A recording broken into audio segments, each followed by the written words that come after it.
Assalamualaikum warahmatullahi wabarakatuh. Bagaimana kabar kalian? Saya berharap semoga kalian dalam keadaan baik dan sehat. Nah, pada kesempatan ini kita akan membahas materi di kelas 9 semester 1, yaitu pewarisan sifat pada makhluk hidup dengan submateri molekul yang mendasari pewarisan sifat.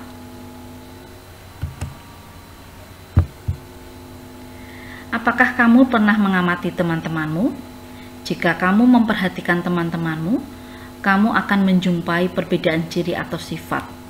Begitu pula, bila kamu bandingkan dirimu dengan teman-temanmu, tentu kamu juga akan melihat bahwa kamu dengan teman-temanmu memiliki banyak perbedaan ciri-ciri atau sifat. Misalnya, ada yang mempunyai postur tubuh tinggi, ada yang pendek, ada yang memiliki rambut yang keriting, ada juga yang memiliki rambut yang lurus. Ada yang memiliki kulit yang putih, ada yang memiliki kulit langsat, bahkan ada yang kecoklatan. Kemudian ada juga yang mempunyai bentuk wajah yang bulat, dan ada juga yang punya bentuk wajah yang lonjong. Nah, perbedaan-perbedaan ini dikontrol oleh sesuatu yang disebut dengan gen yang diwarisi dari orang tua. Maka, dengan peran gen inilah, ciri tubuh kita mirip dengan orang tua kita. Untuk mengetahui lebih dalam materi ini, simak dan perhatikan baik-baik. Pewarisan sifat atau hereditas merupakan penurunan sifat dari induk atau orang tua kepada keturunannya atau kepada anaknya. Nah, pewarisan sifat atau hereditas ini terkait dengan yang namanya materi genetik. Materi genetik memegang peranan penting dalam proses pewarisan sifat. Setiap ciri atau sifat yang ada pada setiap orang adalah warisan dari orang tua yang diwariskan melalui materi genetik. Ayah akan mewariskan materi genetiknya melalui sperma, sedangkan ibu melalui sel ovum.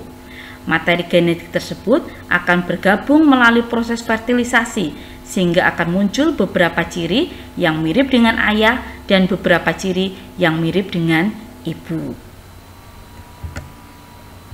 Sifat beda yang terdapat pada makhluk hidup ini dikendalikan oleh materi genetis yang bertanggung jawab dalam pewarisan sifat.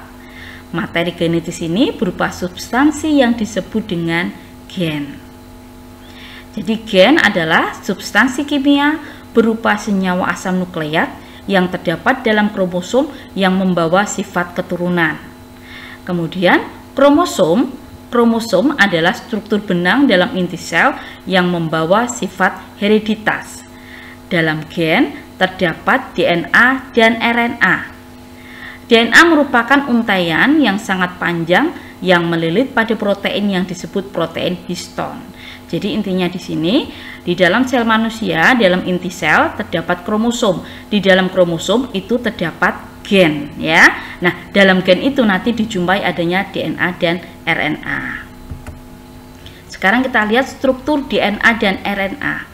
Penemuan struktur DNA tak lepas dari penelitian dari Maurice Wilkin dan Rosalind Franklin yang menggunakan teknik kristalografi atau difraksi sinar X untuk mempelajari struktur DNA pada tahun 1950 sampai 1953. Berdasarkan penelitian Rosalind Franklin tahun 1953, Francis Crick dan James Watson mengemukakan bahwa DNA memiliki struktur seperti untaian ganda yang membentuk helix atau bentuk ulir. Asam nukleat baik DNA atau RNA terdiri dari subunit nukleotida yang tersusun atas gula fosfat, gula, dan basa nitrogen. Pada DNA, gulanya berupa dioksiribosa, sedangkan pada RNA berupa gula ribosa. Kemudian, nukleotida dapat dibagi menjadi struktur yang lebih kecil yang disebut dengan nukleosida. Satu unit nukleosida tersusun atas gula dan basa nitrogen tanpa gugus fosfat. 4 senyawa basa nitrogen yang menyusun DNA yaitu adenin yang selalu berpasangan dengan timin, serta guanin yang selalu berpasangan dengan sitosin. Basa nitrogen adenin dan guanin dikelompokkan dalam basa purin, sedangkan timin dan sitosin dikelompokkan dalam basa pirimidin. Pada RNA tidak terdapat basa nitrogen timin. basa nitrogen timin digantikan dengan basa nitrogen urasil. Antara untai DNA diikat oleh ikatan hidrogen, dan antara basa nitrogen dan gula diikat oleh ikatan glikosida, sedangkan antar nukleotida dihubungkan dengan ikatan fosfodiester. Nah, sekarang kita lihat perbandingan RNA dan DNA, bisa kalian amati di sini ya. Kita lanjutkan ke peranan materi genetik dalam penentuan sifat. DNA sebagai materi genetik yang membawa informasi akan menentukan karakteristik makhluk hidup. Karakteristik dan sifat pada setiap orang adalah warisan dari orang tua yang diwariskan melalui materi genetik. Jika orang tua memiliki cuping telinga yang melekat, maka semua anaknya memiliki cuping telinga melekat. Jika salah satu dari orang tua memiliki cuping yang terpisah, maka semua anaknya memiliki cuping telinga yang terpisah, tetapi ada juga kejadian salah satu anaknya memiliki cuping telinga yang melekat.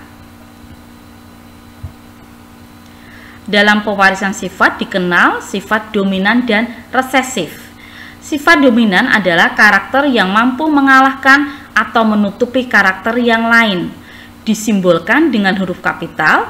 Dalam hal ini adalah dominan dimiliki oleh ciri kuping telinga yang terpisah. Nah, sifat resesif adalah karakter yang mampu dikalahkan. Disimbolkan dengan huruf kecil. Karakteristik yang kalah dalam fenomena ini adalah cuping melekat yang disimbolkan dengan G kecil, G kecil. Yang ini ya, G kecil, G kecil.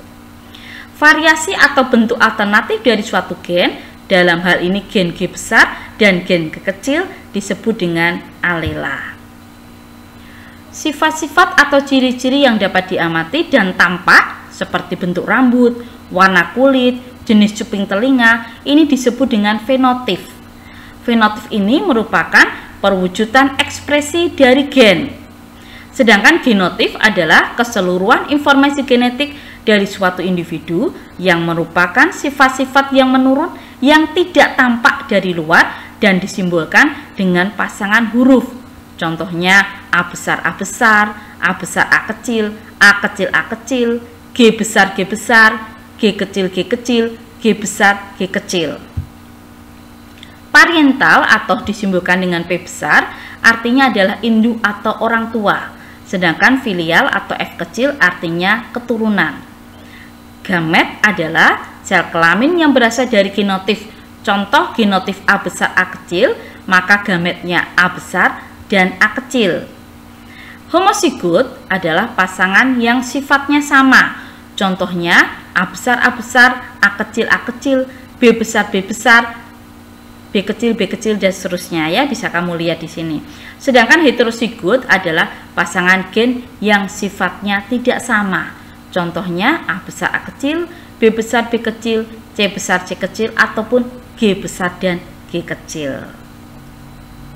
Nah, selesai sudah materi kita pada pertemuan kali ini. Semoga bermanfaat dan semoga dapat mempermudah kalian untuk memahami materi ini. Dan sebelum kita tutup, ada satu kata-kata bijak yang semoga dapat menginspirasi kalian atau menambah motivasi kalian. Masa depan adalah milik mereka yang menyiapkan hari ini. Sekian dan terima kasih. Wassalamualaikum warahmatullahi wabarakatuh.